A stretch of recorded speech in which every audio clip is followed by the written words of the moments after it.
here with Wade Swikel from Two College Brothers.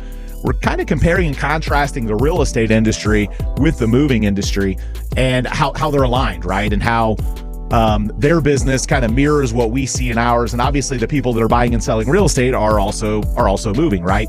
So I think that you mentioned something in our last segment about how there's moving companies kind of going out of business, right? Mm-hmm. And we're seeing we're not seeing as many real estate agents completely get out.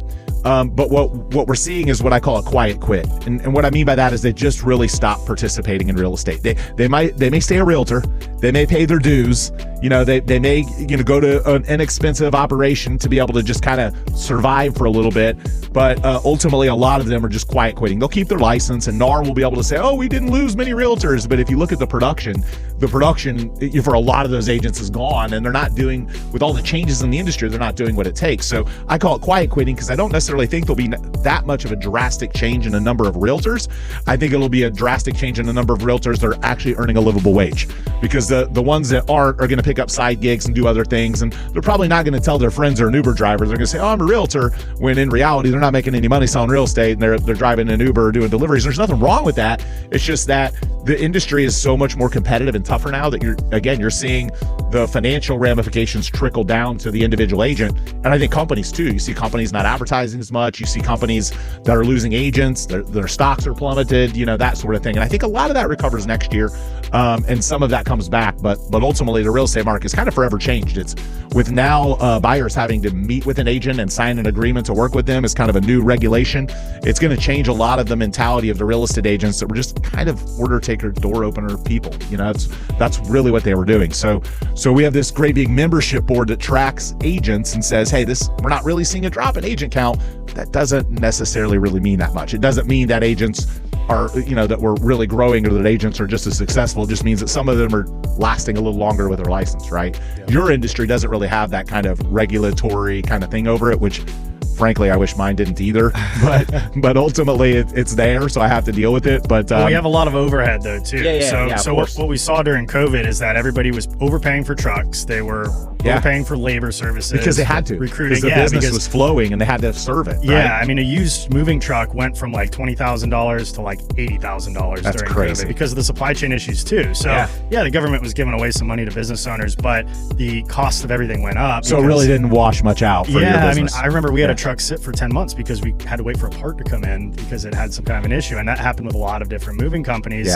So they weren't able to necessarily capitalize on the rush. They're overpaying in a lot of areas. They continue to overpay with the inflation, and now business kind of dries up, and they've got all these agreements and they've overpaid for all this stuff, and it kicks a lot of them out. Right. And so if you're not dialed in, or if you didn't get dialed in really quickly once that started to unfold, then you're probably either going to have to liquidate your fleet and at loss, or sell to someone else, or merge in, or work out somebody. Have you, and just kind of out of curiosity, because I do have real estate agents and teams and companies that have come to me and said, hey, buy us out.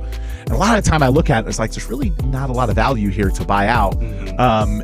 Sometimes there's been circumstances where a really great, well-known agent has come to me, and there could be something there, and there's some that I speak to. So if you are an agent thinking about retiring, I'd love to talk to you. I'd love to hear from you, see if there's an option there.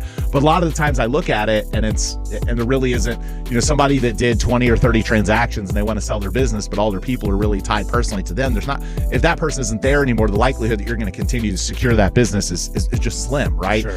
But in your business, I wonder, do you have a lot of those opportunities? Do people come to you and say, hey, buy us out, take us over? Yeah, I mean, I get calls all the time from either people like investors or private equity or whatever, wanting to have a conversation about buying us, or other smaller companies, or somebody coming to me like those private equity or business brokers coming and trying to sell a moving company.